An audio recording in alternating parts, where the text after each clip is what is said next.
Bueno, saben que estamos con el Padre Nuestro y hoy vamos a hablar de la siguiente frase que Jesús oró.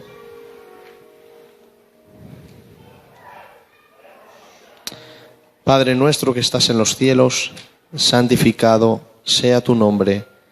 Venga tu reino, hágase tu voluntad, como en el cielo, así también en la tierra. El pan nuestro de cada día, dánoslo hoy, y perdónanos nuestras deudas, como también nosotros perdonamos a nuestros deudores. Entonces, hoy, date cuenta que el Señor ya habló en esta frase: perdona nuestras deudas como nosotros perdonamos a nuestros deudores. Fácilmente podemos descubrir que el Señor estaba hablando del perdón. Y era algo muy normal que Jesús en esta oración hablara del perdón, porque estamos hablando del hombre del amor, del hombre de la misericordia. Era normal que él hablara del perdón, pero date cuenta que no solo habló del perdón divino y humano, sino que mezcló el amor divino y el amor humano, porque dijo: perdónanos como nosotros perdonamos. O sea, estaba hablando del perdón divino hacia nosotros, de la misma manera que nosotros perdonamos a nuestros deudores. Date cuenta que dice perdona nuestras deudas, porque nosotros hemos contraído deudas con Dios. A Dios le debemos la vida, el sol, la luz, los pulmones, la respiración, la salud, la familia, los hijos, la mujer, el dinero, la vida y la muerte. Todo se lo debemos a Dios. Incluido, por supuesto, está la fe, la gracia, la misericordia, el perdón y la vida eterna. Le debemos a Dios todo. Entonces hemos contraído deudas. Por eso dice: perdona nuestras deudas como nosotros perdonamos a nuestros deudores. ¿Quién es un ejemplo claro, aparte de Jesús, de perdón en la Biblia para vosotros? Alguien que os recuerde que le hayan hecho mucho daño, aparte de Cristo, y que haya perdonado. ¿Quién? José. Es el que tengo apuntado. José es un ejemplo claro del perdón hacia nuestros semejantes. José es un ejemplo claro de cómo el cristiano debe de comportarse. Quiero aclarar algo. Siempre se enseña que en el Antiguo Testamento el Espíritu Santo no venía a morar en el corazón. Y es verdad, eso está escrito, que no venía a morar. Pero creo que había nuevo nacimiento. Porque es imposible que un hombre llegue a perdonar si no tiene al Espíritu Santo. El Espíritu Santo no estaba dentro, pero estaba al lado y transmitía la vida de Dios al espíritu del hombre. José es un ejemplo claro del perdón divino. ¿Ustedes saben lo que le hicieron a José? ¿Qué le hicieron a José? ¿Le vendieron quién? Sus hermanos. Además, ¿por qué paras? No, tú sigue y escucha. Tú ministras conmigo, Enrique, la gloria del Señor. El coro para y tú sigues ministrando. Cuando Jacob estaba a punto de morir y al bendecir a sus hijos, cuando habló de José, dice: rama fructífera es José, rama fructífera junto a una fuente, cuyos vástagos se extienden sobre el muro. Le causaron amargura. O sea, no se amargó, porque hay gente amargada. Dice, le causaron amargura. Le asatearon.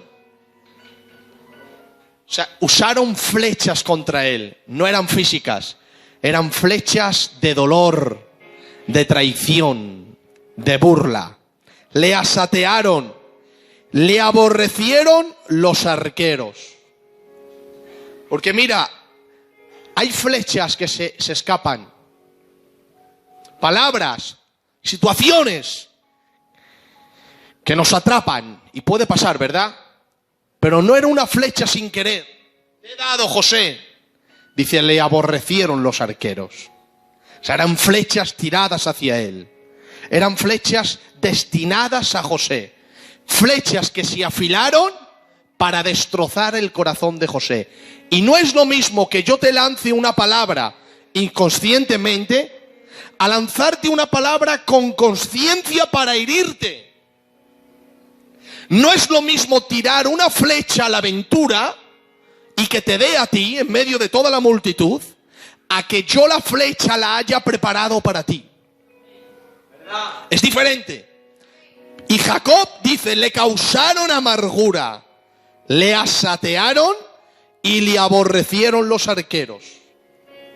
Pero ahora dice, mas su arco se mantuvo poderoso.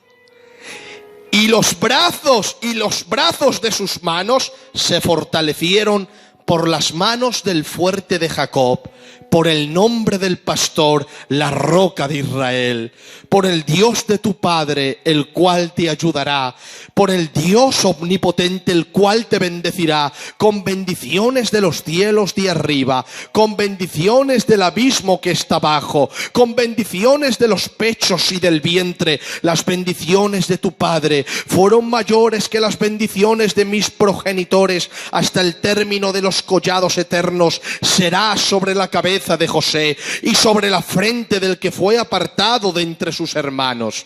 Es decir, a José fueron a por él. Como se suele decir, a veces nosotros tenemos un espíritu maniático. Creemos que todo el mundo va contra nosotros.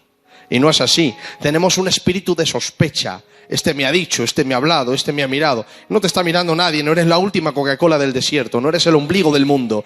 Tenemos un espíritu de sospecha, pero a José fueron contra él. Y nosotros, teniendo este espíritu de sospecha, tenemos un espíritu de rencilla contra la gente. En cambio, José, que iban contra él directamente y que iban a hacerle daño, le vendieron sus hermanos. ¿Sabe lo que puede producir eso en el corazón de una persona? Imagínate, lo que puede producir en el corazón de una persona, que tus propios hermanos te vendan.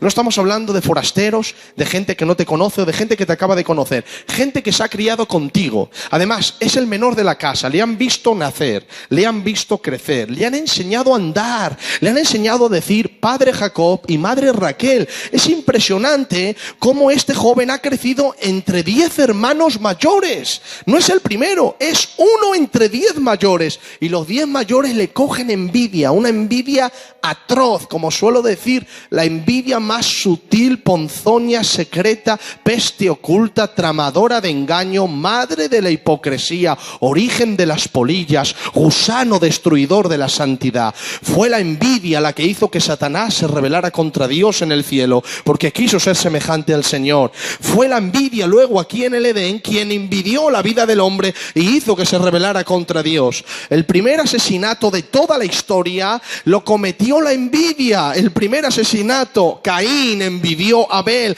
le tuvo envidia, y la envidia es atroz. Eso debemos de quitarlo de nuestro corazón, debemos de quitar de nuestro sentimiento, de nuestra alma, y aborrecer ese pecado con todo nuestro corazón. Es un pecado que Dios aborrece, es un pecado que Dios desecha, es un pecado que a Dios no le agrada. El salmista Asaf dijo: yo tenía envidia de los impíos, tenía envidia de aquellos que prosperaban, porque no tienen congoja ni tienen penas, y yo que intento limpiar mis manos no tengo dinero. Dice el salmista: hasta que entrando en el santuario de Dios comprendí el fin de ellos. Los has puesto para resbaladeros. ¿A quién tengo yo en el cielo si no es a ti, Señor? Y fuera de ti yo nada deseo en la tierra. Era como una bestia delante de ti que no entendía. Es así, la envidia hace incluso que tomemos envidia de los impíos que no tienen al Señor, que el reino de los cielos no es su herencia. ¿Puede habitar la envidia en el corazón de un hijo de Dios? Puede habitar, y la envidia puede hacer mucho daño. Yo podría decir: Jehová reprenda la envidia, pero la envidia no se reprende, es un fruto de la carne. Es verdad que hay espíritus impuros que bajo la plataforma de nuestra vieja naturaleza la usan para llevarnos a pecar más y a envidiar más, pero es algo que nace de nosotros, que debemos de negarnos gusanos que debemos de matar en oración, porque no solo ofende a Dios, es que carcome tus huesos, te hace daño a ti, te rompe la comunión con Dios. Por eso, por amor a Dios y por amor a tu comunión con el Señor, rompe con ese pecado, sacrifícate para Él, dile que no y deja que gobierne el amor de Dios en tu vida. ¿Puedes imaginar a aquel niño vendido, arrastrado? Le vendieron por 20 monedas de plata. ¿Sabes quién fue parecido a él? El Señor Jesús, que le vendieron por 30 monedas de plata. José y Cristo eran muy parecidos. Los dos eran hijos amados de su padre. Los dos fueron vendidos por sus hermanos. Los dos fueron vendidos por monedas de plata. Los dos fueron a Egipto. Los dos eran rey. Los dos se casaron con una gentil. José con una gentil y Cristo con la iglesia. La primera vez que sus hermanos vinieron a José, no reconocieron a José. De la misma manera que Cristo, la primera vez que se presentó delante de los judíos, no le reconocieron. La segunda vez sí le reconocieron, de la misma manera que cuando Cristo venga la segunda vez, los judíos reconocerán que Jesús es el Mesías. Son muy parecidos los dos. Los dos fueron aborrecidos por sus hermanos, tentados por sus hermanos, heridos por sus hermanos. Es más, hay un versículo mesiánico que dice que cuando Cristo venga, los judíos le dirán: ¿quién te ha hecho esas heridas en tus manos? Los judíos le preguntarán al Mesías: ¿quién te ha hecho esas heridas? Y él dirá: fui herido en casa de mis hermanos. No dirá: fui herido entre mis enemigos. No, ustedes, mis hermanos, me hirieron, pero no dejo de reconocer que son mis hermanos. Que las heridas no nos separen, que las heridas no rompan la hermandad entre nosotros. Sigamos al caballero de la cruz. Fue herido, pero todavía le llamaba a sus heridores hermanos, y a la casa de su padre, casa de sus hermanos. Fue vendido hacia Egipto. ¿Te puedes imaginar el rencor que hubiera podido coger aquel joven? Esto pasó en vivo y en directo, no Walt Disney. Estamos hablando de un niño de 17 años, hermanos, que su padre le tenía donde ponía a José que el sol no le dara. Era la niña de sus ojos, y de pronto se ve entre extraños, entre gente que no conoce, gente que no quiere saber nada de él, gente que quiere sacar provecho, porque su padre jamás quería sacar provecho de José. Un padre no quiere sacar provecho de sus hijos si le ama. No quería sacar provecho de José, aunque José tenía muchos dones, pero José fuera de su casa era un peligro, porque los dones que tenían atraían. Porque el que tiene talentos atrae. Pero hay un problema, es que hay gente que viene porque te ama y tú le haces bien con tus talentos. Y hay otros que solo vienen por los talentos que tú tienes. José fuera de la casa era un peligro. Un peligro porque era un imán que atraía. Pero había dos opciones: o gente que lo amara para desarrollar sus dones, o gente que se aprovechara de sus dones. Mira si era un peligro que dice la Biblia. Cuando Potifar vio que su Dios estaba con él, le puso sobre todos sus bienes, porque no le faltaba nada. Dice, y él mismo se dio cuenta que Jehová le había bendecido cuando José entró a su casa. Le acompañaba la bendición. A donde iba, el Señor iba con él. Él entraba en el pozo y el Señor estaba en el pozo. Él entraba en la casa de Potifar y el Señor estaba en la casa de Potifar. Él estaba en la cárcel, dice la Biblia, pero Jehová estaba con José en la cárcel. El Señor iba con él. La bendición le acompañaba, y es un peligro estar bendito al lado de gente que no te ama, porque amará más la bendición que tienes que la persona que eres. Atraes cuando tienes la bendición. José atraía a la gente porque tenía bendición, pero solo su padre le amaba sin bendición. Su padre le amaba por lo que él era y no por lo que él tenía. Era un peligro sacarlo de la casa, y él lo sabía. Le sacaron de la casa no de buenas maneras, le sacaron vendido, aborrecido, asateado, y pusieron amargura en su corazón. Imagínate este dolor tan grande. Y ahora han pasado 17 años. José, que es rey de Egipto, hermanos. Los reyes de la tierra vienen a pedir a José pan. ¿Sabes quién viene? Sus hermanos. Si los puede aplastar con el dedo meñique sin usar el pulgar. Sus hermanos los ve. Y cuando les ve, qué trato tan impresionante. Un trato impresionante. Se les queda mirando y les dice, ustedes son espías y no son gente honrada. Ellos se quedan pasmados porque no le conocen, no saben quién es, pero José sí. Porque te voy a decir algo, todos aquellos que persiguen solamente tu bendición, solamente quedará en pie el que está bendecido. José estaba bendecido por Dios y José les conocía, ellos no.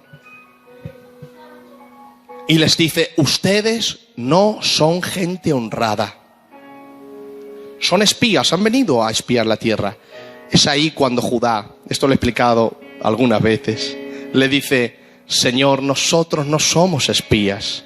Nosotros somos gente honrada. Somos 11 hermanos, hijos de un mismo padre. Pero date cuenta que no había mencionado a 12 hermanos, sino 11. A José le había excluido. Y José les dice, y yo os digo que vosotros sois espías. Tú me has dicho que sois 11 y sois 10. Dice, el menor está en casa. Hasta que no lo traéis, ustedes son espías. Meten a Benjamín, a Simeón en la cárcel. Van a buscar a Benjamín y cuando lo traen, José ve a su hermano de padre y de madre. El único que no le vendió porque era menor. Cuando lo ve, sale llorando por su hermano. Sale llorando, lo ve, se le revuelven las tripas. Dice la Biblia que se le volvió el corazón y se fue aparte a llorar. Y cuando se limpió las lágrimas les dijo, venid conmigo. Y les sentó y les puso de comer a todos. Date cuenta, estaba poniendo de comer a gente que le aborreció, a gente que le vendió, a gente que le asateó, a gente que pusieron amargura en su corazón. No era un hombre de 30 años cuando le vendieron, era un niño de 17. No había salido de las faldas de su padre y se encontraba en casas extrañas y ajenas, gente poderosa que lo podía matar y maltratar. Lo vendieron como esclavo, le sacaron falsos testimonios. Era horrible lo que le pasó a este hombre y allí estaba metido, y de pronto ahora les da de comer a las personas que le han asateado, que le han hecho mal. Les empieza a dar de comer. Y digo yo, no podemos nosotros ser como José. No podemos nosotros dar de comer a gente que nos ha hecho daño. No podemos tener ese corazón para Dios. ¿No nos ha perdonado nosotros el Señor? No somos una comunidad de gente perdonada, santificada y lavada por la sangre del Cordero. No podemos perdonar. Y escucha esto, José perdonó sin que todavía el Cordero haya muerto por él. José perdonó sin que todavía supiera que el Cordero murió por sus pecados, pero solamente mirando el rostro de Dios, el rostro del juez que juzga a los pecadores, le perdonó. Cuanto más nosotros, sabiendo que el juez se hizo Cordero y murió por los pecadores y nos perdonó nuestros pecados.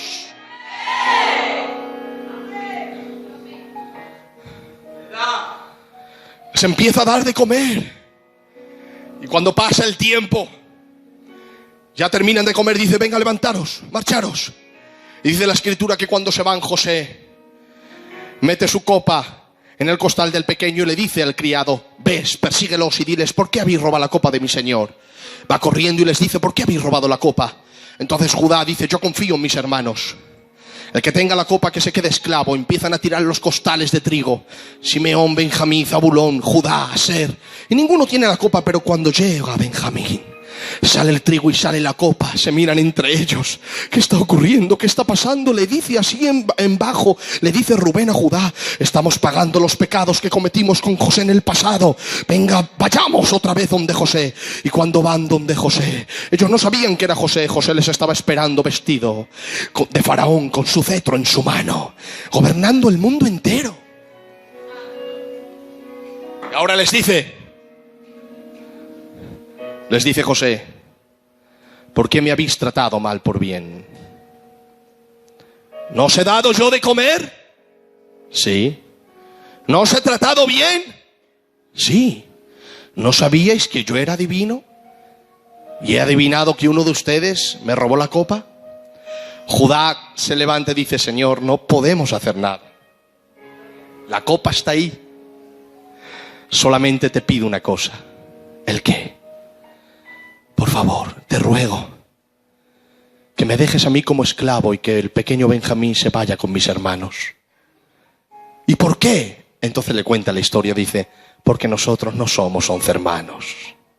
Nosotros somos 12 hermanos, hijos de un mismo padre.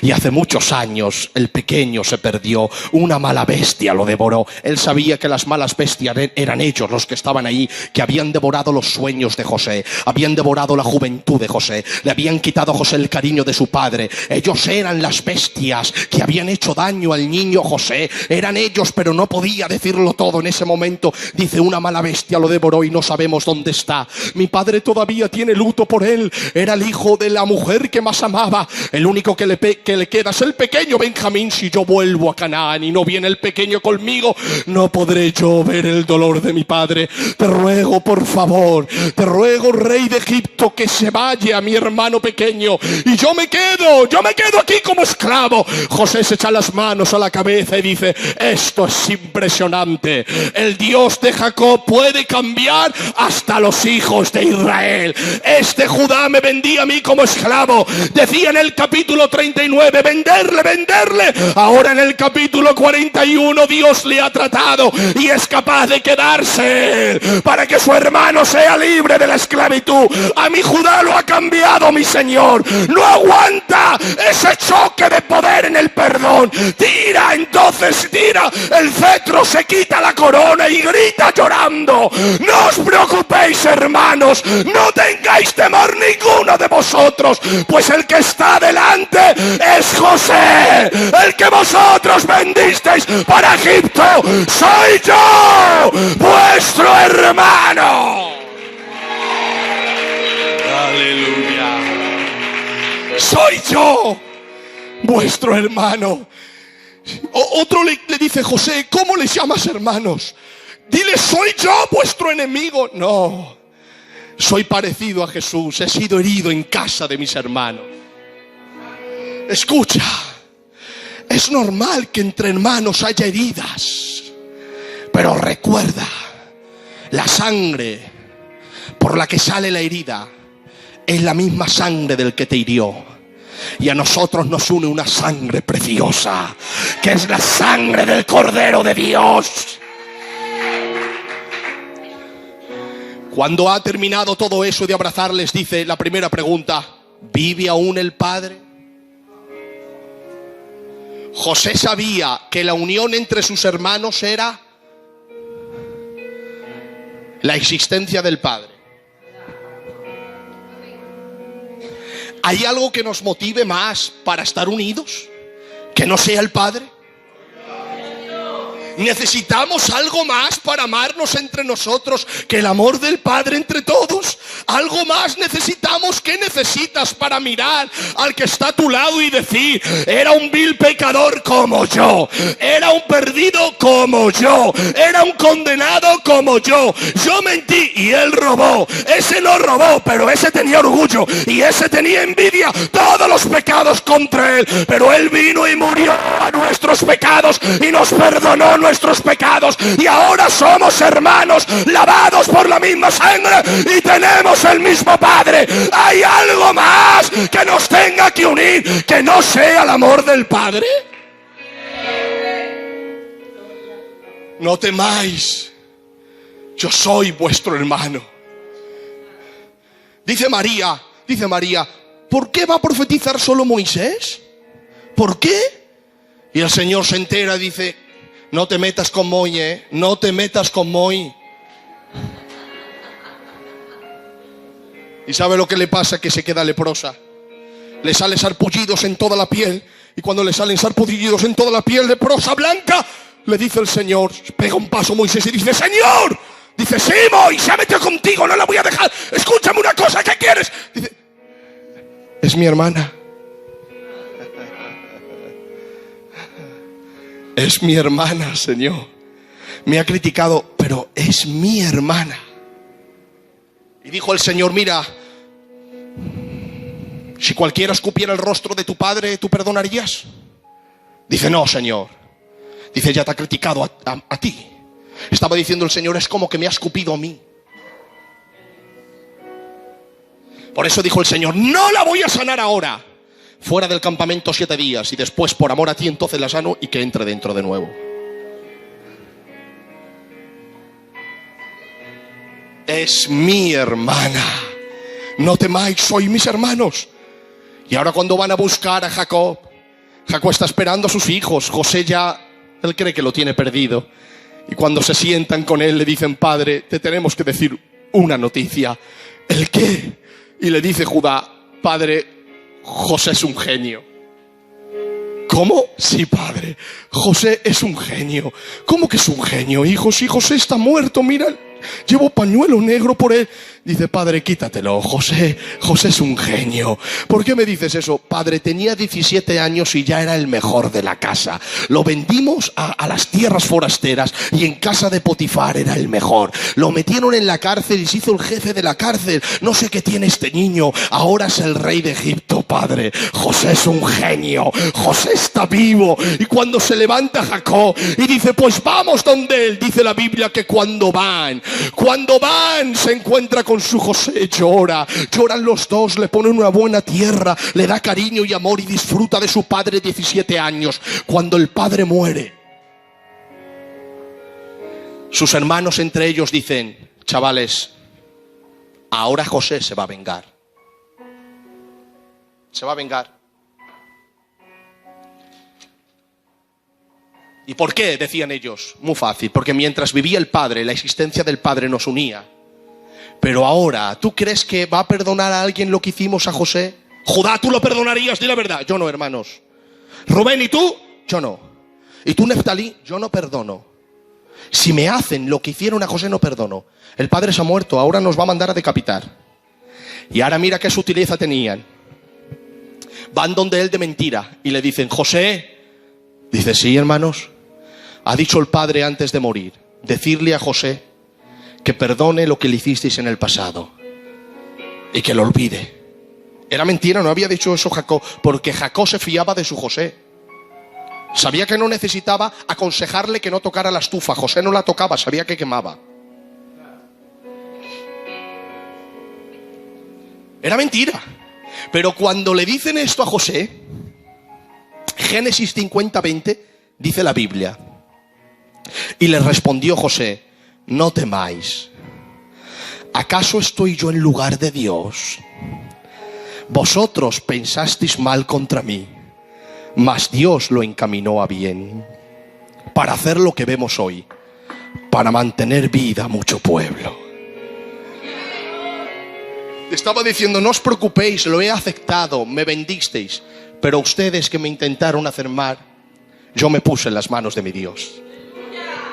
Por eso dijo Jacob profetizando, rama fructífera es José, rama fructífera junto a una fuente cuyos vástagos se extienden sobre el muro. No estaba diciendo que era un árbol, estaba diciendo que era una rama pequeña, pero que se estaba agarrando al muro. ¿Has visto esas ramas pequeñas que van por el muro así? Esas son muy fuertes de quitar, y más cuando se ponen bien son muy fuertes. Dice, rama fructífera es José. No era un árbol, era una rama pero con fruto, porque desea Dios más una rama con fruto que un árbol estéril. Dios desea eso de su pueblo. Gente que quizá no sea grande, pero sea fiel. Gente que le ame, que no tenga grandes dotes ni elocuencia, pero que tenga fidelidad, porque no está buscando Dios gente grande, está buscando gente fiel, gente que le ame. Para la grandeza ya está Él, no te preocupes, Él es el alto de Jacob, pero Él está buscando gente que tenga fruto para Dios. Rama fructífera es José, rama fructífera junto a una fuente cuyos vástagos se extienden sobre el muro. Le causaron amargura, le asatearon, le aborrecieron. Y tú dices, ¿y cómo me puedo mantener como José? Si a mí me han hecho daño como él. ¿Cómo se mantuvo él? Ahí está el secreto. Mas su arco se mantuvo poderoso por los brazos del Dios de Jacob, por la mano del fuerte de Israel, por el nombre de la roca de Israel. Aleluya.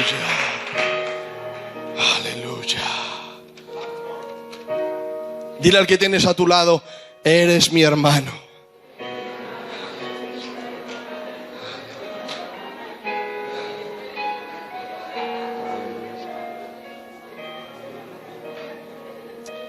Aleluya.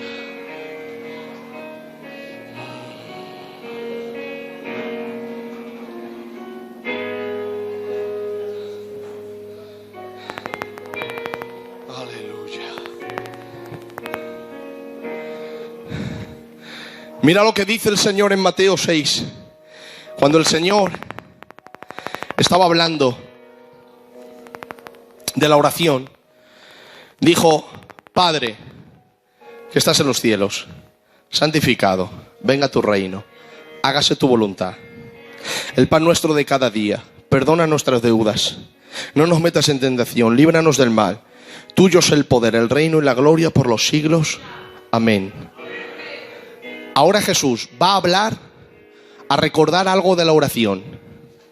Si tú hubieras hecho esa oración con tus discípulos, tú eres la maestra y tú el maestro de 12 discípulos. Les enseñas a orar y les dices esta oración. Y ahora tienes que hacer un resumen de esta oración para que sea eficaz. ¿Qué cogerías? Por ejemplo, te volverías otra vez a hablar del Padre, ¿verdad? Que eso es sensible. O a lo mejor del reino, que eso es autoritativo. O a lo mejor de santificado, para decir santificaos. Jesús, cuando terminó de orar, ¿sabe lo que recordó de la oración? El perdón. Dice: porque si perdonáis a los hombres sus ofensas, os perdonará también a vosotros vuestro Padre Celestial. Mas si no perdonáis a los hombres sus ofensas, tampoco vuestro Padre perdonará vuestras ofensas. Jesús sabía que toda la grandeza del Padre nuestro se concentraba en perdonar. Porque si no puedes perdonar, tu Padre no te perdona. Y un padre y un hijo regañados es un peligro. Si no perdonas, no te sometes a su reino. Y estar en sublevación contra el reino de Dios es un peligro. Tampoco le puedes decir: hágase tu voluntad, porque la voluntad de Dios es que perdones. Pero como no quieres perdonar, no le puedes decir: hágase tu voluntad. Y eso es un peligro. Tampoco puedes santificar su nombre, porque una de las partes de nuestra santificación es vivir en perdón como Cristo perdonó. Y si no podemos perdonar, todavía estamos en pecado. Por lo tanto, no podemos decir: santificado sea tu nombre. Pero el que no puede exaltar a Dios como Padre, como Rey, como Santo, ¿por qué le va a pedir el pan a aquel que no sabe honrar como Padre?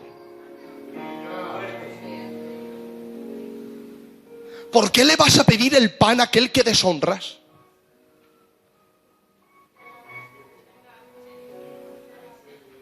Por eso Jesús concentró su oración al final en el perdón, porque el perdón es la base para que con cariño le llames Padre, para que con amor le digas: venga tu reino, para que voluntariamente te sometas a su voluntad.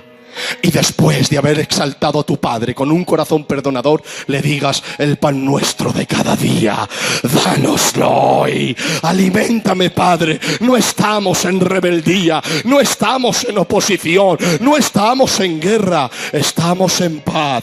Yo perdono, tú perdonas. El pan nuestro de cada día, dánoslo hoy. Otra cosita del Padre Nuestro. Voy a seguir un poquito más. ¿Me queda algo más?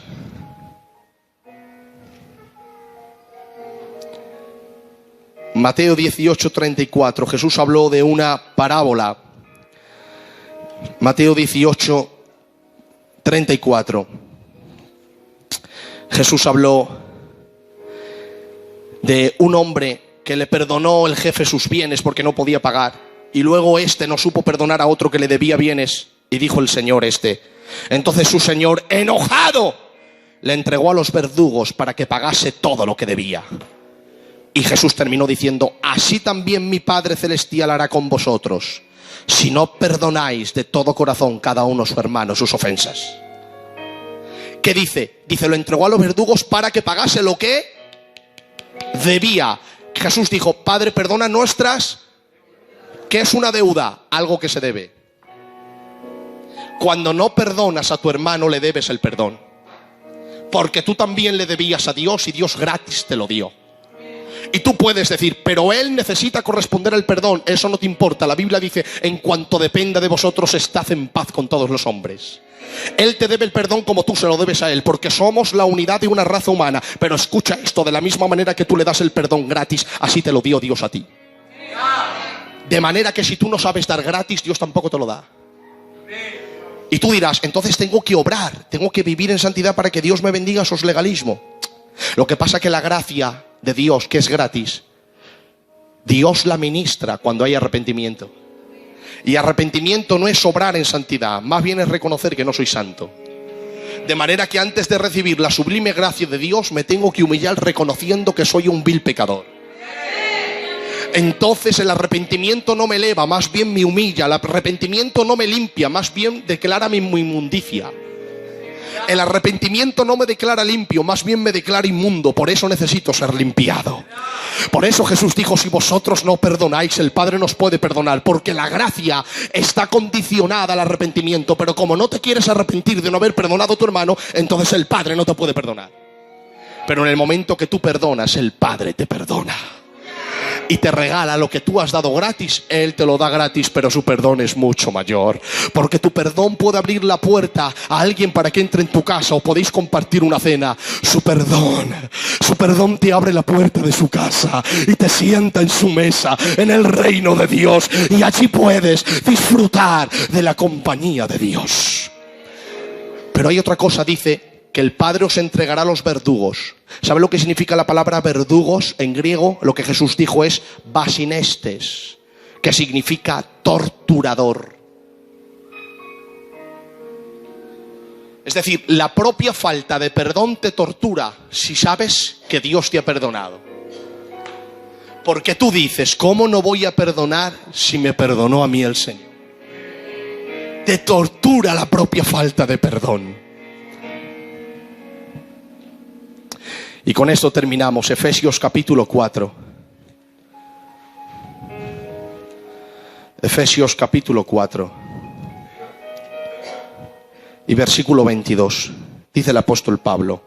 Versículo 22. En cuanto a la pasada manera de vivir, despojaos del viejo hombre que está viciado conforme a los deseos engañosos. Renovaos en el espíritu de vuestra mente. Vestíos del nuevo hombre creado según Dios en la justicia y santidad de la verdad. Por lo cual, desechando la mentira, hablad verdad cada uno con su prójimo, porque somos miembros los unos de los otros. Airaos, pero no pequéis. No se ponga el sol sobre vuestro enojo, ni deis lugar al diablo. Date cuenta que el texto está unido. Dice, airaos, pero no pequéis. No se ponga el sol sobre vuestro enojo, ni deis lugar. Porque el que se aira y guarda rencor y deja que los días, el sol, pasen sobre esa falta de perdón, le dais lugar al diablo. Y la palabra no deis lugar significa no le deis, en griego, oportunidad. Porque la falta de perdón incluso trae enfermedades físicas. El odio trae enfermedades físicas. De manera que le damos a Satanás el paso para que destruya nuestra comunión con Dios. Porque mientras no perdonamos, el Padre no perdona. Y si no hay perdón, no hay sangre. Si no hay sangre de Cristo, no estamos limpios. De manera que no estamos santificados. Y le estamos dando lugar para que entre en nuestra casa. Y entonces, rompida la comunión, se rompe el cerco. Ni deis lugar al diablo. Hay otro verso que también dice, 2 de Corintios capítulo 2.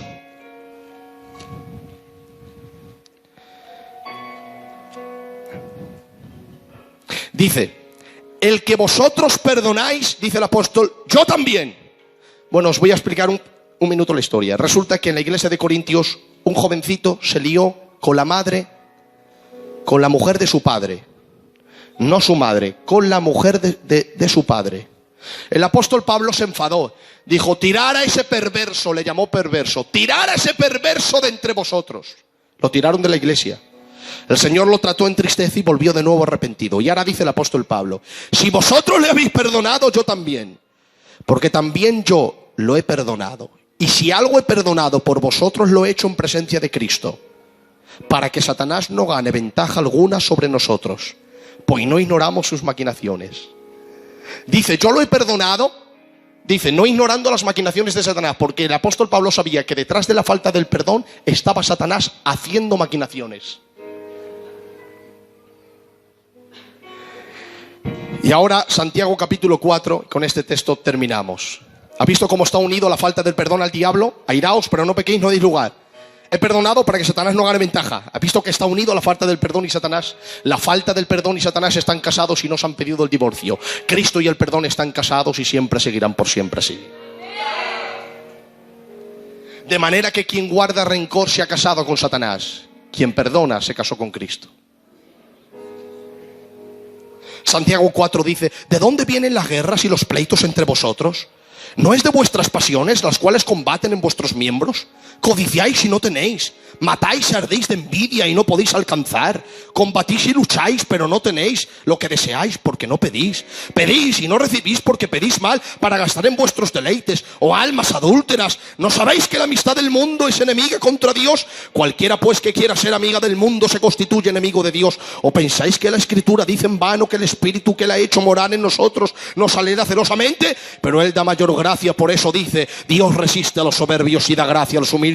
Someteos pues a Dios, resistid al diablo y huirá de vosotros. Acercaos a Dios y Él se acercará a vosotros. Pecadores, limpiad las manos, vosotros los de doble carácter, purificad vuestro corazón.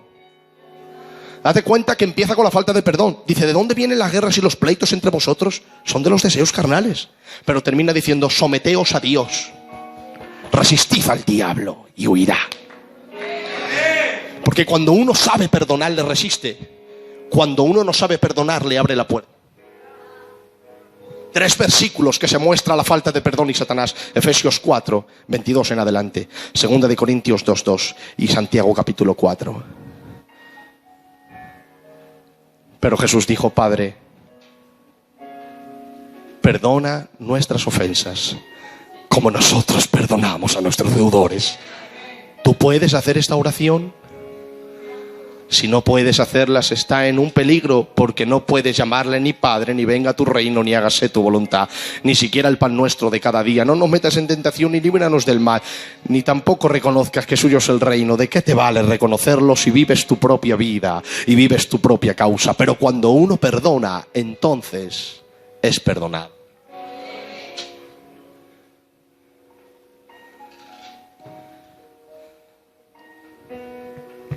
Cristo nos perdonó. Perdonemos también nosotros. Él nos lavó con su sangre. Perdonemos también nosotros. La causa principal de la falta de perdón es el orgullo. El orgullo es recordado por la herida de lo que te hicieron. Recuerdas la herida y el orgullo sale y no perdonas. Cristo tuvo heridas, pero no tuvo orgullo. Por eso dijo, Padre, perdónalos, que no saben lo que hacen. Perdonó en la cruz y salvó a un ladrón. Si perdonáramos más, la iglesia salvaría a mucha gente. Es hora de que la iglesia sea la comunidad que Cristo quiere que sea. Una iglesia de perdonados entre nosotros y entre nuestro Dios y nosotros. Gente que fue perdonada y que sabe perdonar. Levanta tus manos, vamos a orar al Señor en este momento. Y dile al Espíritu Santo, Señor, yo quiero perdonar al que me ha ofendido. Yo le debo el perdón, como también le debo a Dios la vida. Le debo el perdón como Él me lo debe a mí. Señor, si tú me has perdonado, si has perdonado mis pecados que tanto daño te han hecho, te hace más daño a ti una pequeña mentira que las heridas de José que le causaron sus hermanos. Te hace más daño a ti, Señor, una mirada que no te agrade, que las saetas que usaron los hermanos de José contra José. Y aún así, tú perdonaste, Señor. Perdóname, Señor, por no saber perdonar. Dame el arte de saber perdonar como tú. Pon en mí un espíritu perdonador, Padre. Perdona mis ofensas, como también perdonamos a nuestros deudores. Perdona nuestros pecados. Gracias, Padre. Señor, bendice a los enemigos, a los que nos ultrajan y nos maldicen. bendícelos, Señor. Jesús lo dijo, ora por tus enemigos, porque Jesús sabía lo que acarreaba la falta de perdón. Pídele al Padre que los bendiga ahora. Y cuando tú oras por bendición por aquellos que te han hecho daño, el Señor te bendice a ti, porque te estás comportando como su Hijo Jesús. Aleluya. La persona que más se parece a Cristo es la que perdona, porque Jesús fue ofendido pero perdonó. Oh Dios, si alguien a partir de hoy va a querer perdonar de todo corazón las ofensas, ponte de pie en el lugar donde estás. Ponte de pie si tomas esta decisión. El perdón es una decisión, no es un sentimiento. No se puede sentir perdonar. Esto es una decisión en el corazón. Hay gente que te ha hecho daño. A mí también hay gente que me ha hecho daño. Gente que también me ha hecho daño, hermanos. Pero yo voy a la presencia del Señor. Oro por ellos, les perdono. Si tú también quieres perdonar, pues ahora perdona y bendice, perdona y bendice. Él te perdonó, sí, Él te perdonó el Señor. Perdonó tus pecados, te lavó con su sangre. Ponte en su presencia y vas a sentir el cariño de Dios. Escucha, a la persona que te ha ofendido y que crees que es mala, siente Dios tanto cariño por él que como por ti. Y me dirás, ¿por qué? Si me hizo daño. Porque antes de hacerte daño a ti, le hizo daño a Dios. Porque pecó, pero aún así el Señor en la cruz se entregó por él. Tiene tanto cariño el Señor por el que te ha ofendido que como por ti. De manera que tú debes de sentir el cariño de Dios por las personas que te han ofendido. Porque todos ofendemos muchas veces de palabras, dice el apóstol Santiago. Padre, gracias por tu pueblo. Ellos se ponen en pie en señal de que quieren perdonar. Y yo te ruego, Padre, que pongas un espíritu perdonador en tu pueblo. Señor, que sepan perdonar a los enemigos. Señor, que seamos una comunidad de perdón.